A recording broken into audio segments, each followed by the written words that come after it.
Hello and welcome to another Tales from a Professional Nerd.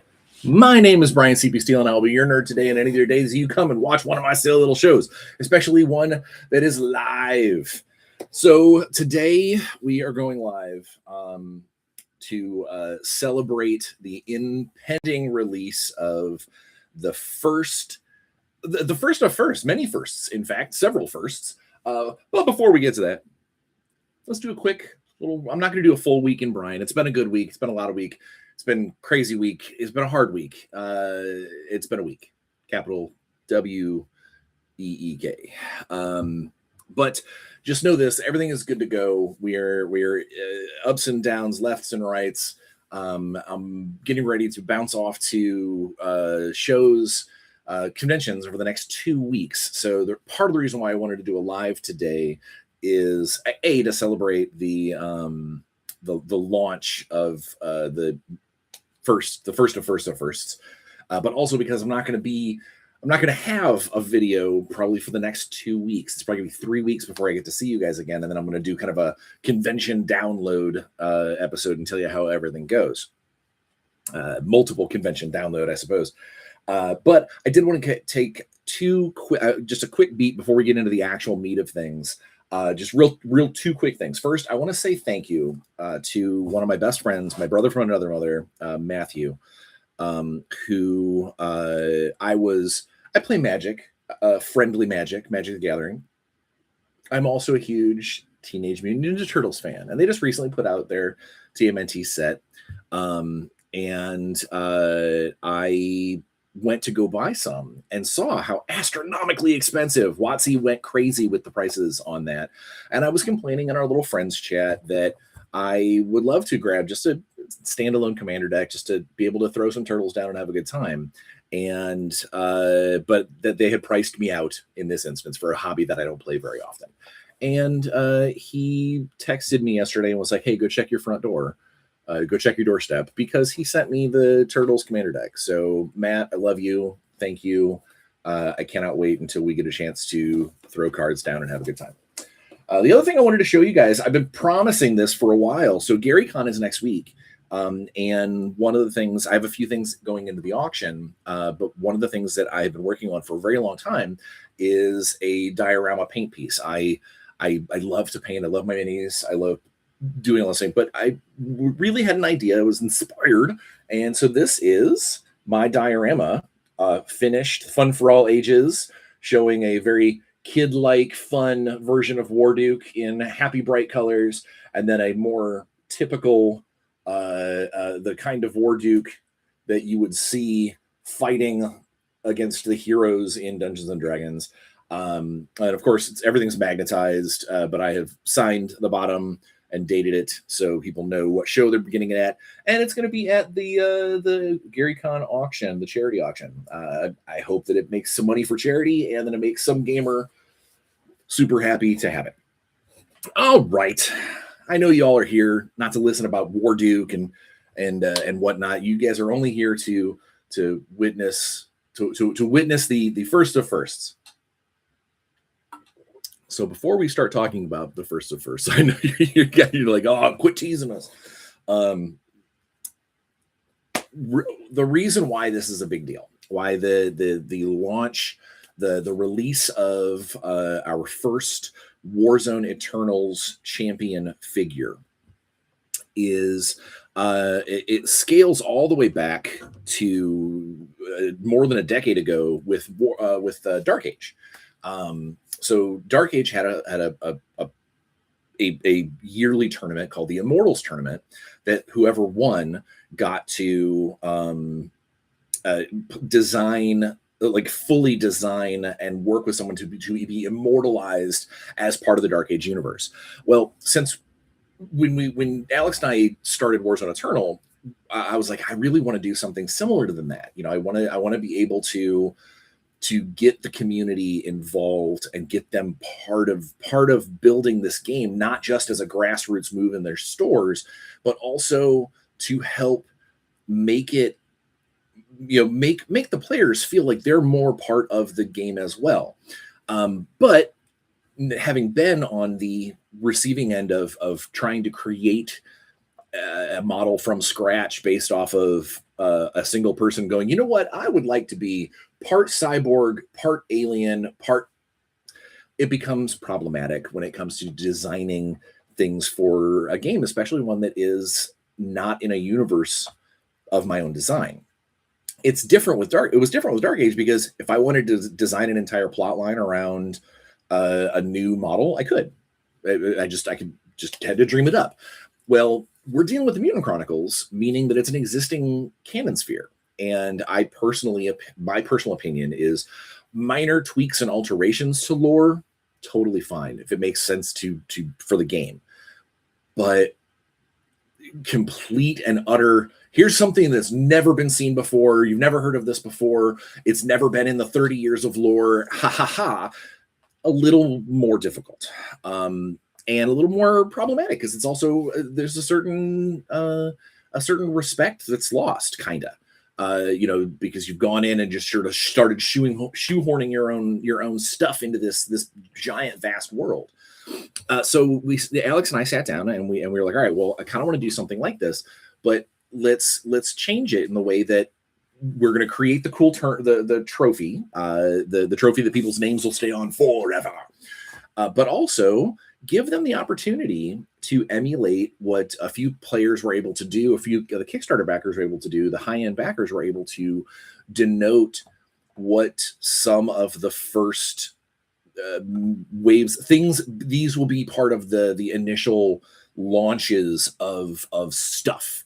This unit that I really love, that I adore, they made that happen. So what we decided to do is the eternal champion of that particular year works with us to determine a unit from the last 30 years of the Mutant Chronicles, role-playing games included, to find a way to bring it to the tabletop. Whether it's just update it to Warzone Eternal standards, give them a new model, make it fancy, or find a way to expand on the story, make a bigger deal out of it. And so that was kind of our version of Immortals, and we were really happy with the concept. It seemed to go over pretty well with the collective audience, the community out there. So fast forward to March 2025, where hard fought battles, brutal destruction, laughter, tears, drama, all of that results in the winner. Zach Grogan won with an Algeroth force, and he chose, after some great deliberation, which Zach's actually in the chat right now, if you want to yell at him or praise his choice. The Algeroth Nassal was the choice that he made, with a lot of deliberation. There was a lot of should we do this? Should we do that? Can I do this? Would this be a good idea? Which is awesome, because that's the whole point of it, is to try and keep things, people talking and thinking, and where are we going to go next? What's going to happen? He ended up landing on the Nassal. I would be remiss if I didn't say that I was very happy with his pick, because it gave Warzone a chance to have a double header of firsts. The first of firsts is the Nassal. Obviously, the first of firsts is that this is the first Warzone Eternals champion figure. Like, this is the first time that someone's championed figure is gonna be a reality. And then the second first is that this is the first time that an Algeroth Nassal is ever going to has ever had a model. In this case, 2, which we're going to discuss here in a second. So it's, in fact, we created 2 versions of the Nassal to release. So before I start answering questions and talking about the process and all that, we have posted up, one of the things that we do for all of the new releases is we create a lore document, which has a little bit of narrative, a little bit of game lore, pictures of the STLs, hint, hint, hint, hint, hint, hint, that and the stat cards available for people to start looking at and testing, and whether or not they really are into that model before it becomes available for sale in a couple of weeks. Now you'll notice in a couple of weeks is Adepticon. So yes, this is also part of that announcement that you will be able to purchase your Nassals at Adepticon for the first time ever. Bum, bum, bum. And we have we've already got it worked out, ready to rock and roll.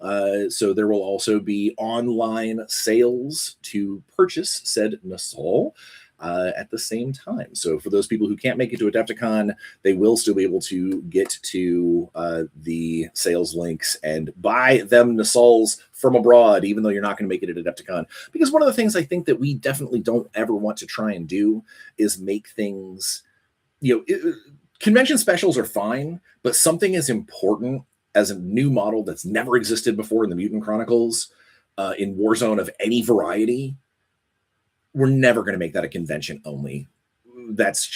Frankly, that's just a big jerk move. And so we wanted to make sure that it was available in some capacity to all Warzone players. But of course, the first physical copies that we're going to be handing to people is at Adepticon. So without further ado, before I get into the chat, which I'm loving the fact that the chat is moving so well. I love all the engagement. Can you tell I'm caffeinated? I have been drinking caffeine drinks pretty much since this morning because it's been nuts. It's been crazy. He says he drinks more. All right, so what I'm going to do is I'm just going to read out the lore doc real quick. And I know people are going to be like, I don't really want to... I don't want to sit and listen to you read. You're not going to sit and listen to me read. It's only a couple of pages. We're going to get it back. All right, so the Nassal, Algeroth's elite battlefield controllers. Here's the narrative part of this. New additions to the forces of Algeroth, the Nassal are members of the infamous Cloven Court, a coterie of extra-dimensional hooved ungulates, subjugated into the service of Valpurgius, the personal archmagus of Alakai the Cunning, in his quest to bring the tribes of Old Earth to heel. Unlike their more brutish Gamorrean and Harvester brethren, other members of the Cloven Court, the Nassal have earned a place among Algeroth's commanders, their brutal leadership dominating even the strongest of centurions and their cunning tactical acumen capturing victories on the battlefield. Nassal are instinctual leaders, demanding to see the best out of their subordinates while instructing them in new and better ways to wage war in Algeroth's name. While loping along with necromutants, their presence refines and focuses the troopers' ability to accomplish goals and keep to task. But some Nassal, classified as alphas by those soldiers of mankind who have lived to tell the tale, lead greater forces to battle, gathering the fiercely independent centurions into small units, effectively creating the special forces of Algeroth under their command. Leadership benefits aside, Nassal are potent soldiers in their own right. They're highly skilled with blade and rifle alike, but the alphas heft a weapon unique among the Apostle of War's minions, the Groganok. This assault pistol mounts a rapid-firing flechette cycler over an underslung grenade launcher, able to perforate enemy troops or lay down clouds of thick poisonous gas. They protect themselves from their gaseous payloads by bolting rebreathing systems to their muzzled faces, also allowing them to operate more openly within the toxic environments of Dark Eden. Nassal may have a battlefield answer for nearly every foe, but they have a weakness, the very thing that made it easy to bend to Algeroth's will. All Nassal, both singular and plural, I might add, have a susceptibility to supernatural forces, whether they are rooted in the Cardinal's light, the Crescentian prophecies, or the dark symmetry itself. Valpurgius learned of their weakness shortly after discovering the Cloven Court, and Alakai was quick to utilize it. The Nassal joined the Dark Legion, and Algeroth couldn't be more pleased. So that's the narrative intro. And then we'll get into the stats of Warzone Eternal. So the actual gameplay information in the lore doc starts off with selected by Zach Grogan, the Eternal Champion from Adepticon 2025. Nassal are battlefield officers that previously knew very little in the way of lore or visual concept from their original debut in the Dark Eden sourcebook for Target Games' version of Warzone way back in 1997. We knew what we wanted the Nassal to be, and we think the final result ticked all of those boxes. There are actually two types of Nassal, the standard Nassal and the alpha Nassal. They both have the same characteristic ratings, but physically they're the same. High offensive and modest defensive numbers down the scale, with the exception of a surprisingly low power value, or PW, for the people who don't know the difference. Their determination special ability helps them mitigate that weakness somewhat, but it also makes them undeniably good in tactical situations with almost fail-safe interact actions and the use of their command capabilities. Both are designated as leaders, but are differentiated by the existing Algeroth units that they are designed to lead. Standard Nassal pass their determination special ability on to Necromutants using the new training ability. So this is the first unit that we've had out that shows what training is. Training is basically an ability that says, I have this and I give it to someone else.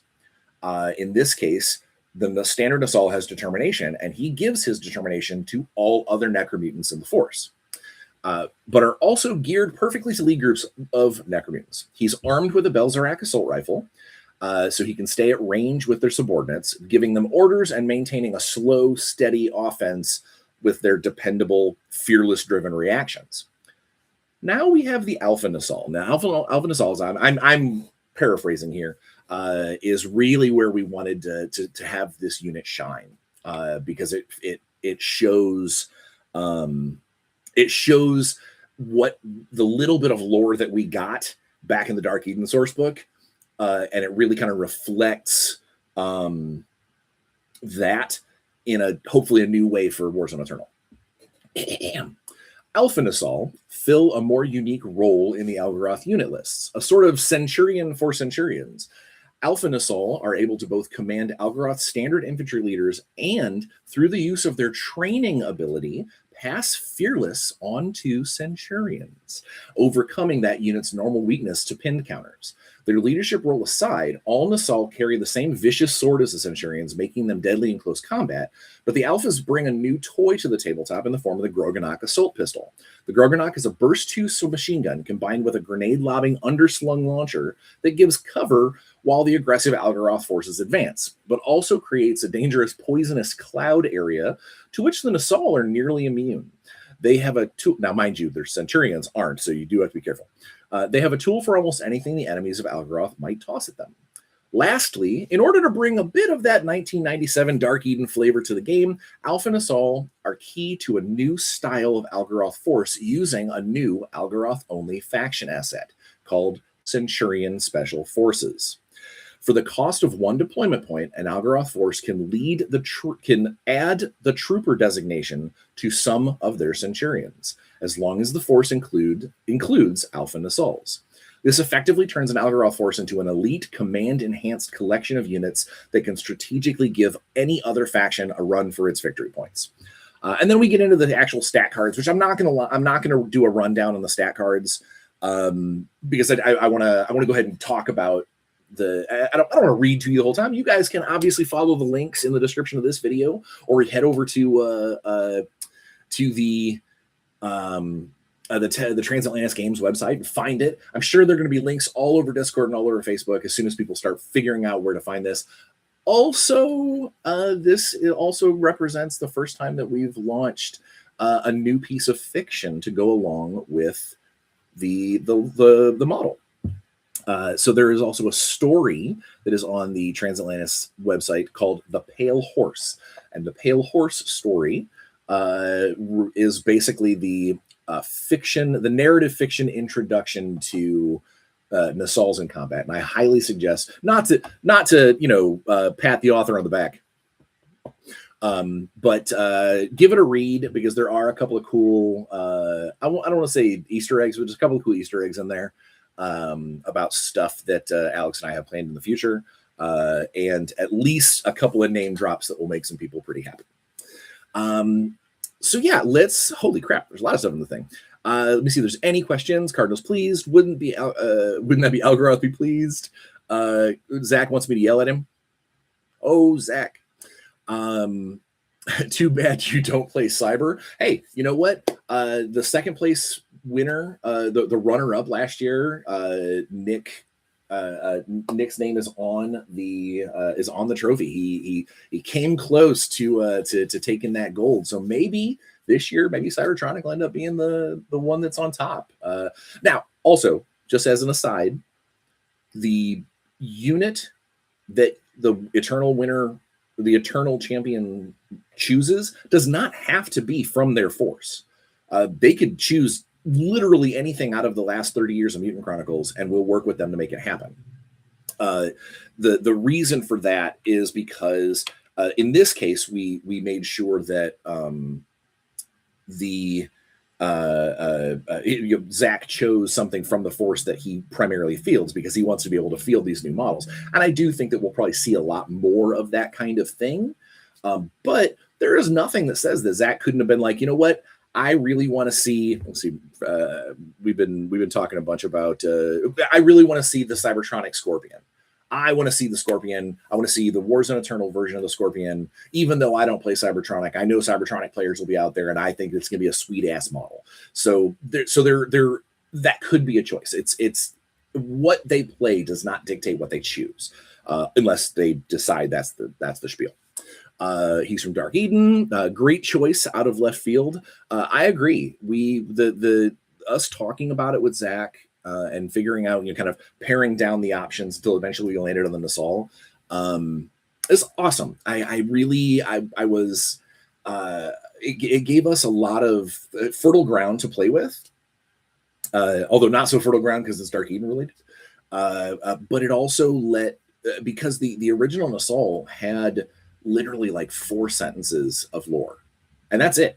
It was something that was designed by Target Games that didn't come out of the role-playing game. It didn't, it was this sort of this thing that showed up that had a very kind of, I don't want to say blurry picture, but it wasn't a very crisp picture. We could tell that it had like kind of spikes or quills or something on its back, and had a gas mask and cloven feet with the Digitrade legs, and this weird pistol that, like, the stats that they gave it, he had a Belzerak and a Scalic, the sword. So it was like, oh, that's weird, so a bayonetless Belzerak, but a sword, but yet the picture shows this cool machine pistol. So that's where we were like, all right, let's figure out what we're going to do. And thus the Groganok machine pistol was born. It also lets us do a little bit similar to like the back in the day, the Eternal Champion gets to do the immortal thing a little bit, where Zach from here on out, from the rest of from Mutant Chronicles going forward, he can always kind of point to that pistol and go, "That's my baby right there. I helped do that." And I think that we want to try and do that as much as possible. To again, it's all about the community. It's about trying to make the players and the game, make people playing the game just get into it. It's the warp engine from Star Trek. I don't know what that reference is to, but yeah. All hail the Cloven Court. Yes. So speaking of the lore, you'll get to see a little bit more of that in the Pale Horse in that story, because Alex and I we sat down and we were talking about, there seemed to be a lean towards most of the Algeroth creatures on the Dark Eden, in the Dark Eden source book. They all had the Digitrade legs and hooves, with the exception of God, what's his name? Not the Carnal Harvester. The Harbinger? Oh, I can't remember what it's called. The guy with the weed whacker. The acid spewing weed whacker. He's the only one that just basically looks like he's just kind of a bigger version of an necromutant. Everybody else, they looked like they were very specifically different creatures, and they all had kind of this like mask bolted on, and we were like, all right, well, what if we take it an extra step and make it that they're related? Make them, they're all, Algeroth is a multidimensional, threat that has combed, countless areas of space and time, and brought in, obviously the Praetorians are from a place, and the Immaculate Furies are from a place, and like, what says that these guys aren't all from the same place and maybe related and maybe like on theme? So that's how the idea of the Cloven Court kind of came about, is this sort of like sub-faction-y narrative that Valpurgius found access to and brought into Algeroth's into the bosom of Algeroth. And in my head, I see, like obviously the gas mask is bolted on, and when it comes to like the Gamorrean Emasculator, he's got those like miniguns. He's got the Azag miniguns in his shoulders. Maybe the regular Gamorrean doesn't look like that. He doesn't have those things planted in. The Carnal Harvester doesn't have the all that minigun, not minigun, his gun, the big belt fed thing. It doesn't attach to that backpack that's also bolted onto it. There's things that Valpurgius and Alakai and Algeroth were able to do to these guys when they brought them into the fold to make them different than the alien species that they found. But collectively, it makes them the Cloven Court. And so that's where that came from.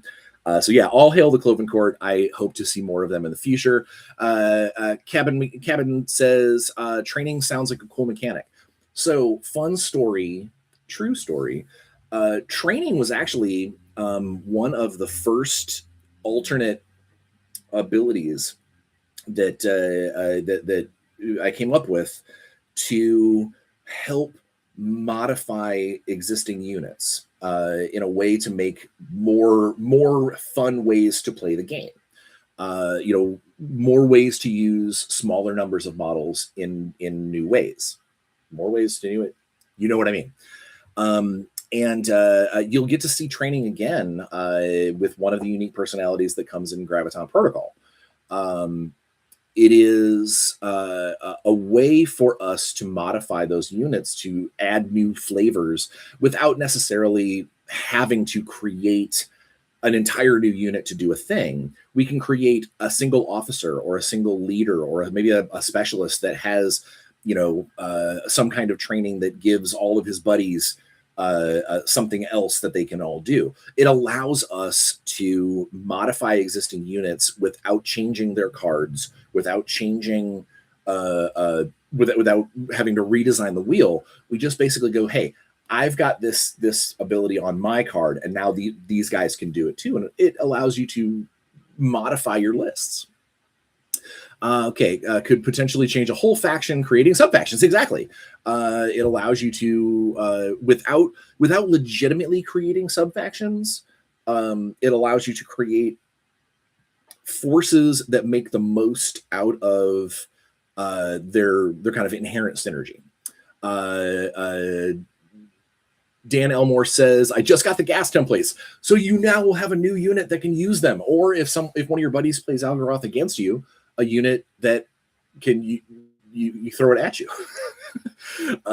Yay, new Algeroth asset. So yeah, the idea of faction assets, the ones that are in the book, are just the beginning. We want to use faction assets as a way to expand, alter, and really kind of add more flavor that doesn't require necessarily new units for you to spend resources on. A quick one deployment point faction asset, and now suddenly you've got this new concept or this new thing. There will be a lot more faction assets down the road. And in fact, one particular faction that we have not revealed yet is very heavily based on the faction assets that it can use, because it allows it to change its force lists pretty dramatically. More on that in the future, though. Five Angels says hello from Florida. Hello from Indiana. Cybertronic technology. Zach should have picked sea lions. Oh, that's from that's from Alex. So little known fact: sea lions are like Alex's favorite unit. So expect when we eventually get around to making some sea lions, I will probably have to tell the playtesters to be extra careful to make sure that they're not too cool, because Alex is in charge. Who wouldn't pick the Scorpion? How long between Zach's locking his choice and today's release? A while. The one thing that we had said is we wanted to do everything in our power to make sure that the Eternals unit, whatever gets chosen as an Eternal, is to have it potentially available by the following Eternals tournament. Now, there's nothing that sets that in stone. There's nothing, obviously the world and tariffs and all of that stuff can change how that works. So it was never a promise, but it is something that Alex and I have really, really, really been trying to fight for and toward and make sure that that's something that can happen. And as Adepticon is in 2 weeks, we made sure that's going to happen. Now, who knows with whoever wins to be the champion of 2026, whatever they choose, maybe it is something that happens faster. Maybe it's something that is, again, right up to the buzzer. We don't know. The future is fluid. Locked in my choice within a month. Oh, okay, yeah, you actually just answered that. Infernal Corroder. Thank you, Alex. I couldn't remember the dude's name. It was making me crazy. Let's see. This is truly a blessed Friday after a grueling work week. All hail Zach. Oh, don't tell him that. That's going to go right to his head. Will the Nassal be available at Adepticon? Yes, Bjorn, it will. While supplies last, we're bringing a bunch. But I would say as soon as you can, grab your Nassal just to make sure that it is available to you.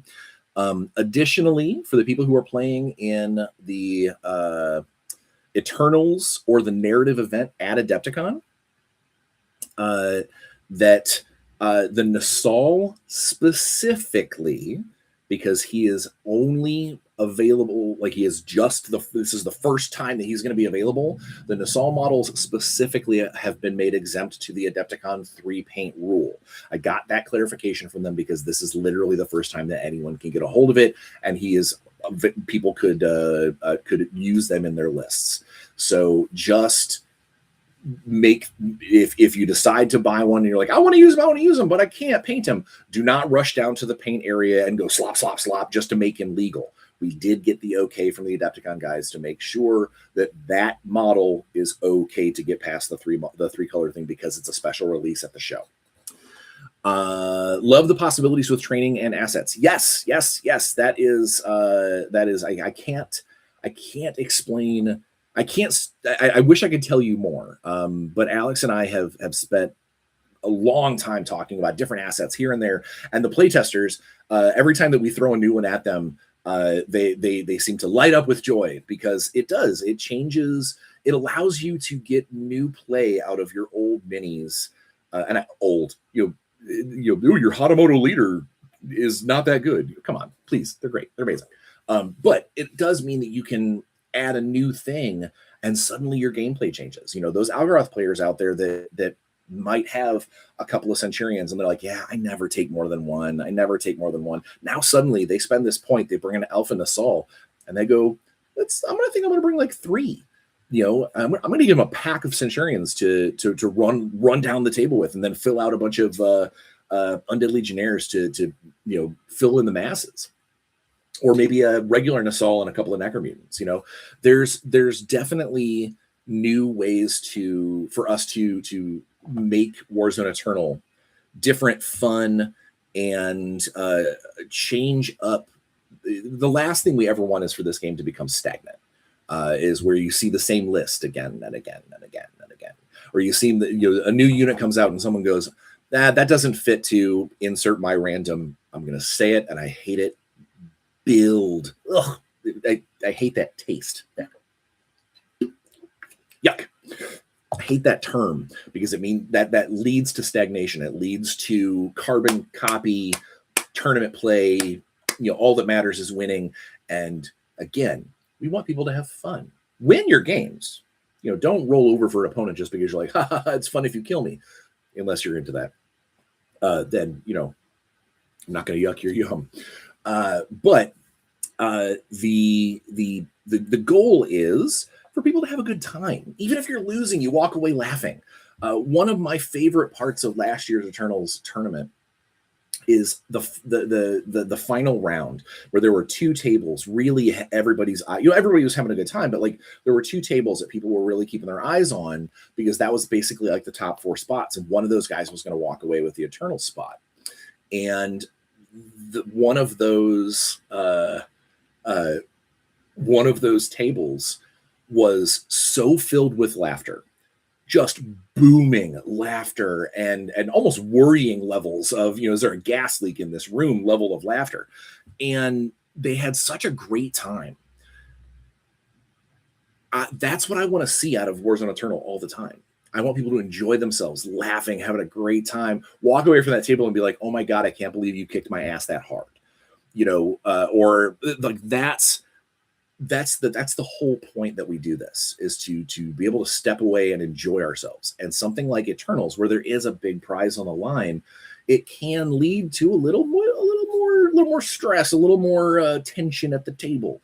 And it was so refreshing to be over, like filling out forms and doing all of the post game stuff, calculations and whatnot, and then being distracted by the amount of fun that was happening at one of those top two tables.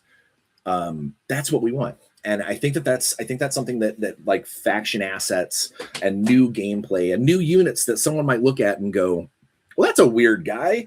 I wonder how he's gonna function.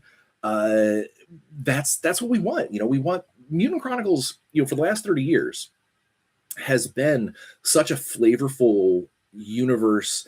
And there's units that are obviously tongue-in-cheek jokes, and there's just the from the back in the 90s, the over-the-top shoulder pads to our more aesthetically pleasing over-the-top shoulder pads. There's just this level of there's this level of awesome that goes into what you're throwing on the table. And part of that is, again, I have my hats off to Alex. I'm not going to take my hat off because my hair is disgusting. But hats off to Alex, bringing this, when he came to me at this point, 5 years ago? Jesus, I'm old. Originally, and we were talking about, he was like, I want to bring this game back. Let's do this. The skeleton of the system that he brought to me, bringing it back to the concept of a smaller force, the concept of 10 to 12 models on a side, or hell, 6 or 8 models if you play small and you're just going to get a fast game. It allows for each one of those models to feel special, to feel like he's doing his part, and it's not just bodies that I'm taking in order I can take this other guy. We all know other games. I'm not throwing anybody in the bus because that's their game. Where there are games where people have said, I've got 1 or 2 models that do all the work and everybody else is basically an asset cheerleader. We wanted to avoid that to the best of our ability. And one of the things that Eternals, their Eternal Champion system, and like something like the release of the Nassal allows us to do, is help highlight the fact that this is not necessarily a game about blob squads or 9 nameless guys that are hanging out with the one dude who I really needed because he's got my anti-tank gun. It's more about, Jed, the Capital Free Marine, I need him to take this thing. How many Free Marines do you have? I've got Jed. I had 4 extra points and I needed a trooper, so I threw Jed in my force. Everybody else is Martian Banshee. We wanted this to be more of a free form, do what you can, play as you will, enjoy the game, play to the scenario, walk away, have a good time. And I think that releases like the Nassal, where absolutely, we're not going to make a model that is useless or just for fun. But there will be elements to it that maybe are special, that are unique. In this case, he comes along with this faction asset. You have to pay for it. You don't have to take it, by the way. It's not mandatory. Not a mandatory asset. Mandatory. But you have the opportunity to decide, instead of taking big monsters and hordes of undead legionnaires, is that you play more like a corporate force. Bring an Nassal out. Bring an Alpha Nassal. Bring a regular Nassal. A couple of Centurions.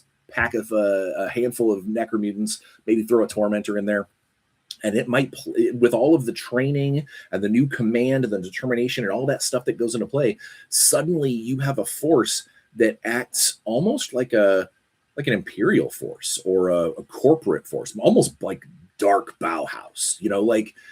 Yeah, they still have the same penalties and drawbacks and equipment situation as a regular Dark Legion force, but you now have spent that extra point. You've invested a little bit to create a different gameplay feel around your force, and we want to see more of that as gameplay, or as the game gets larger and as we get to release more things.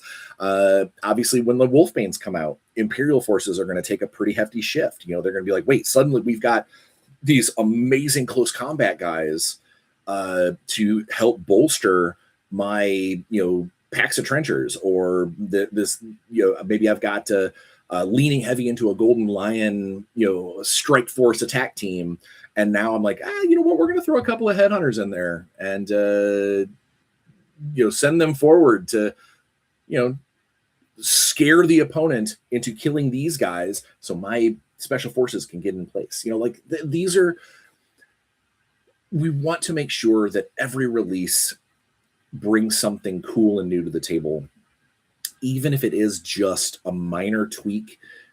If it's too minor, Alex and I and the playtesters and stuff will probably figure out a way to maybe add a faction asset, or maybe a new training that allows to add new playability to stuff. There's another version of training that is an equipment based one that gives, I come with this piece of equipment and I give it to all of my buddies. That's going to be something that is going to make a handful of players very, very happy in a certain unit. So that's the overall. I mean, I know that there's been a lot of chatter about people like going, well, there's only a couple of units for this. There's only a couple of units for this. Well, we're getting there, and hopefully with every unit that we drop, the game gets this kind of like new shot in the arm of adrenaline, because things have changed, because things are now different. It's not just here's another, I hate to, I don't want to bop certain games under the bus, but here's another version of a Space Marine. You know, we want to try and make these launches special, especially something like an Eternal Champions figure, like the Nassal. All right, the chat was running rampant, so let me go back. Will the Nassal? Yes. I'll choose Sea Lions if I win the Eternal. So if Lex wins, he's going to choose Sea Lions.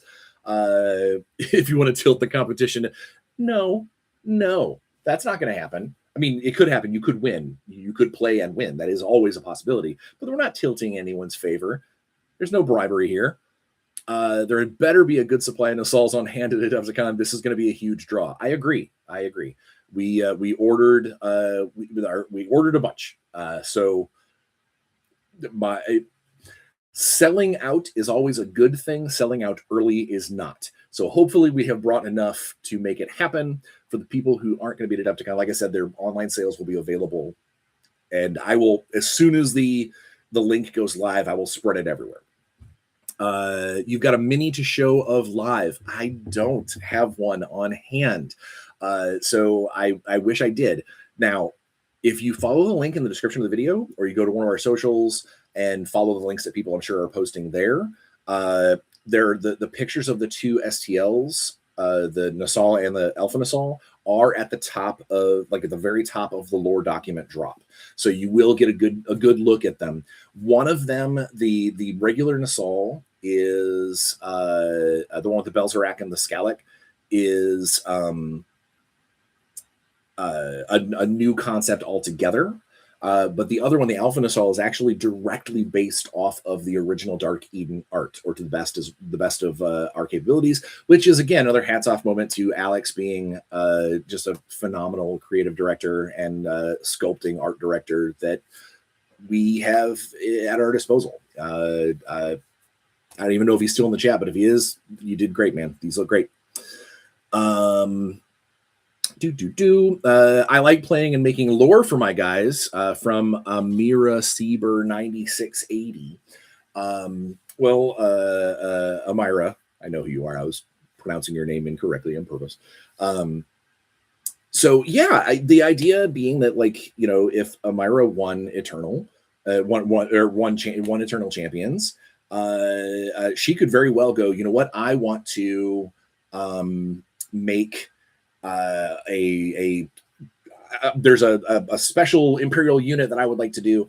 Now, we don't necessarily want to recreate things we've already done, but I'm gonna take a second, one moment, because this is something that has come up lots in conversation, and it is something that Alex and I have a plan for. But let's say that somebody won Champions and was like, I really want my Blitzer demolition guys back. I want the anti-tank Blitzer back.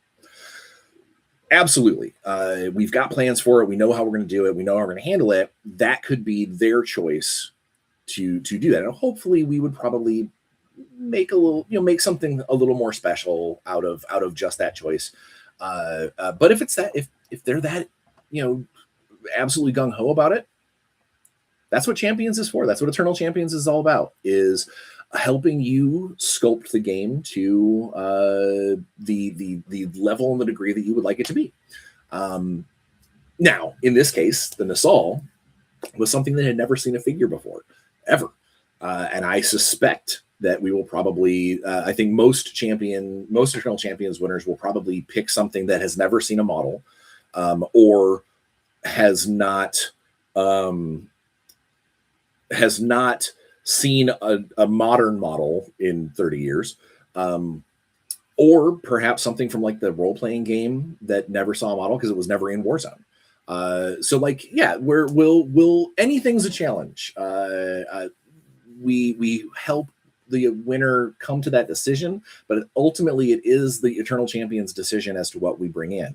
How it gets implemented into Warzone Eternal is me and Alex, but we could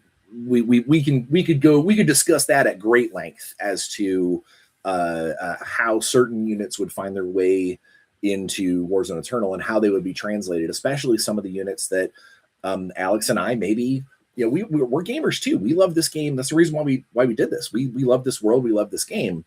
There may very well be units out there that as gamers we go, yeah, because it just is what it is. Everyone has opinions.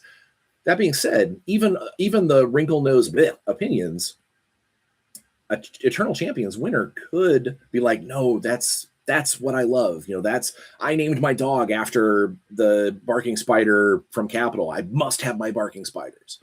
Then we figure it out. We come together and make it happen, because that's what you're fighting for at Eternals is to help leave your mark on the growth and the canon, the collective of Warzone Eternal and Mutant Chronicles collectively. I would never field a Golden Lion attack team, a Black Beret attack team, however. So in the case of Gunther the Mad, if you won Eternals, you could be like, you know what? I really want Black Berets. And then Alex and I would sit down and go, okay, what makes the Black Berets special? What makes the Black Berets something that we could make special for Warzone Eternal without completely and utterly redesigning them from the ground up, without turning into being like, well, here's this awesome lore from 15 years ago, 20 years ago, and we're just gonna be like, nope, they're not this anymore, they're this. We can find ways of making that work. So in the case of like a Black Beret attack team, we would have to figure out how to make those, how those would come together. Maybe an Imperial faction asset that allows them to, if I'm remember correct, the Black Beret were the ship defense, the starship defense teams. I think I might be wrong. But something like that, maybe we would have a faction asset that has something to do with them having extra resources because they're starship delivered or whatever. I mean, again, do not take that as don't clip that, no clips.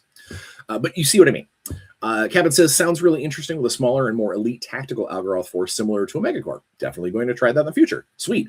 And if you try that in the future with Nassal is plural, with some Nassal, your battle report, speaking of which, anybody who's watching this video, if you have not been to Cabin Miniatures YouTube site and the Warzone stuff that he has done, it is top notch. It is phenomenal.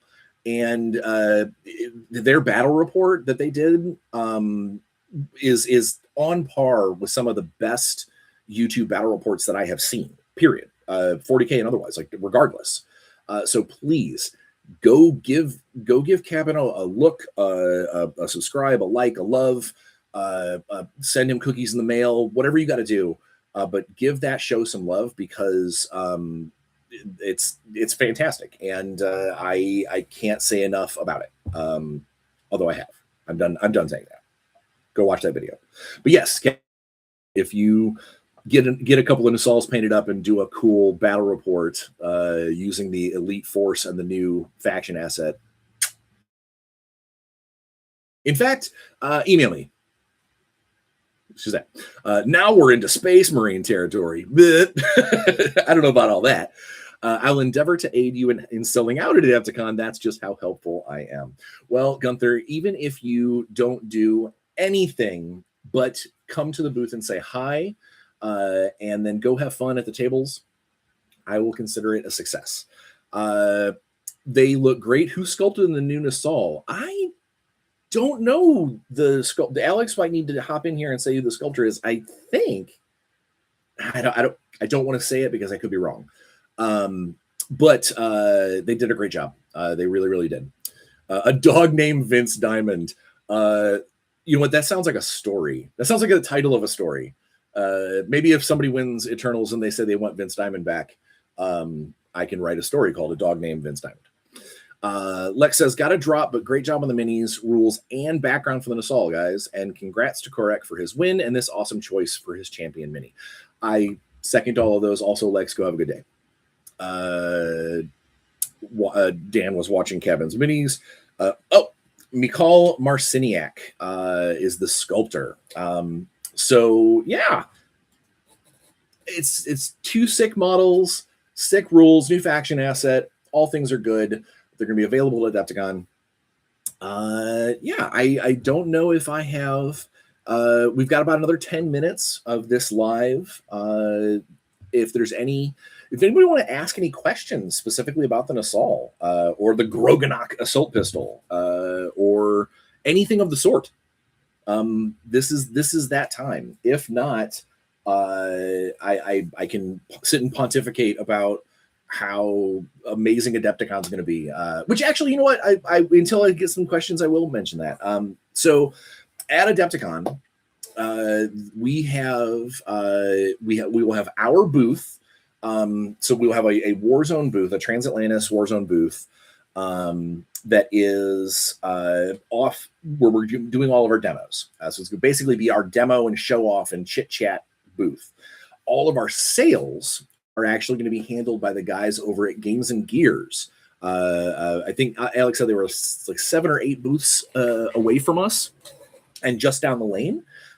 If you've been to Adepticon before, you've definitely seen these guys. They're the ones that sell the Adepticon like paint mat and the Games and Gear, obviously the Games and Gears brushes, and they've got their own 3D printed models now. And so there's a lot. They have a very large booth area, and they are actually friends of ours, friends of Transatlantis Games. They're handling our sales. So they're going to have all of our sales stock there at their booth. So you will come to us to say hi, to play demos, to learn how to play the game, to talk about us. But the actual sales will be happening over at the Games and Gears booth. So we will have enough people on hand, allowing us to walk people. When you get done, somebody gets done with the demo, or someone comes to our booth and goes, "Hey, I saw the Warzone banner. I want my Nassal." Plural. They're buying a bunch. They want their Nassal. We should have someone on hand to be able to walk you down to the Games and Gears booth and be like, "Hey, here's where you buy all your stuff." And then obviously, people will hopefully be hanging out at the Warzone booth to just enjoy and talk shop and whatnot. But the standing rule is, if someone is in the middle of a demo, you get time for one hug and one hug only, because the demo is important. Oh, we have a question. Amira says, "What was your favorite part of making the Nassal? Since there wasn't much about it when it was picked, I'm really curious." Honestly, my favorite part of anything gaming related, in my 25 years creating stuff for the gaming industry, designing things, one of my favorite things is to fill in the holes, to fill in the backdrop of lore.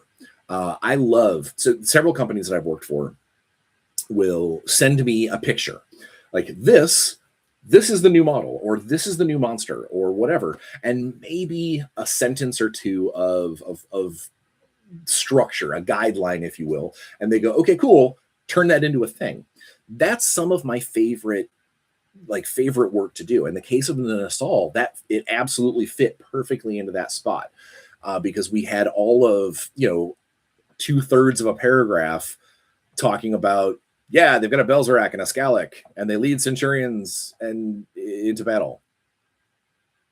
Gas masks, like that. That's it. There wasn't much to go on, and it meant that we could take that picture. Alex and I could look at that picture, read that little bit of blurb, and go, okay, what do we want this to be?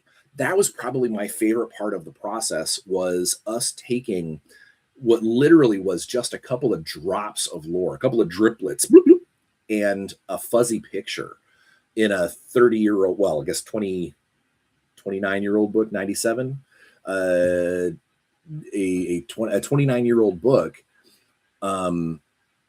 and turn it into a modern version with its own story, its own kind of personality and feel, and a new help build the next generation of stuff off of it. Hence the Cloven Court. I'm a big proponent of, especially in fiction, being able to, game fiction specifically, is people read a piece of game fiction, people read that story, they read the lore blurb, and they pick up on little things that maybe aren't out yet, or maybe aren't translated in the game yet, but it gives them something to think about, something to go, oh man. So in the case of the Cloven Court, we talk about Gamorreans, we talk about the Harvesters, the other members of the court. That's a way for us to basically show new players who have never read the Dark Eden book, who have no idea what's going on, for them to get this idea in their head that, oh man, there's these other two, I'm assuming they have hooves, creatures out there that are related to this guy somehow. Oh, we're going to see those eventually. That's like my favorite part of building a lore story, a lore drop, is it allows us to hint at the future without setting something in stone, without basically being like, okay, the Gamorrean emasculator steps forward with his Agaz miniguns and his brainbuster hammer. We don't have to do that in the Easter egg. Obviously, we'll do that when the model is created and it gets its own lore drop. But it means that if Alex and I go, what if we decide that maybe there are multiple Gamorreans? The only one we've seen so far is the emasculator. He's got the brainburster hammer and the Agaz minigun. Maybe we decide that one of them's got, I don't know, he replaces his hammer with a flamethrower. I don't know. And the miniguns are replaced with Sparkle Shooter 9000s. I don't know. I'm again, this is not something that we've talked about, but it means that doing a lore Easter egg, doing a mini lore drop like that, gives us ground to work with in the future. I might throw in something in a story that talks about how the harvester is so bloodthirsty, is insanely bloodthirsty. Well, that's probably going to be something that gets reflected on in his stats in some capacity. But it means that we get to tease. And if anybody knows Brian Steele and has listened to my social media or ever been around me in a live chat talking about games, I love to tease. I love to throw out just enough to make you happy, just enough to make you to keep the conversation going, and then go, hey, cool, but I got to pull back because, you know, Alex will skin me alive if I tell you what's really happening. Or NDA, NDA, NDA. But all of these things aside, getting to do just getting to add to the Mutant Chronicles lore officially, because up until now we've done a few tweaks, a few little things here and there, and obviously there's new tweaks and changes that will come in the future. But like, this was an opportunity to be to really put our Alex and mine's handprint on the Cardinals book, you know, smearing that cupcake to really leave our mark on Mutant Chronicles. So like, if something happened tomorrow and we like, Mutant Chronicles from here on out forever, the Cloven Court's a thing. It's canon. It's real. Alex and I made that, and that's probably my favorite part. Is the ability to expand, adapt, and evolve in hopefully ways that make the players happy, and make people interested and eager for more. Because that, obviously, it's a business. We want people to buy stuff, but I want people to go read The Pale Horse and then immediately hop into the Discord and start talking about, you know, oh my God, did you see this? Did you see that? Do we think this is a thing? You know, when Graviton Protocol comes out, I want people to read through those, all the little blurbs about the unique characters in there, come back and start talking about them. And then, of course, everybody just needs to have fun and have a good time. All right. So it is now, we've just passed the hour spot. So my live is now done. I will be seeing a lot of you at Adepticon in 2 weeks. I'll see some of you at GaryCon next week. In fact, just a little side note, I'm actually doing a learn to play Warzone at GaryCon too. I did it as kind of I was like, you know what, there's some space for miniature games. We'll give it a shot. And it's sold out. So I'll have some tables full over there and teach some people how to play. So we're at the end of the live. I just want to say, you know, thank you everybody who was in here. This was definitely one of the best lives I've done, because of just the interaction and whatnot. And thanks for everybody who's been part of this, who's been in the process, whether you're a player, playtester, fan, or just literally somebody who came by to be part of the conversation.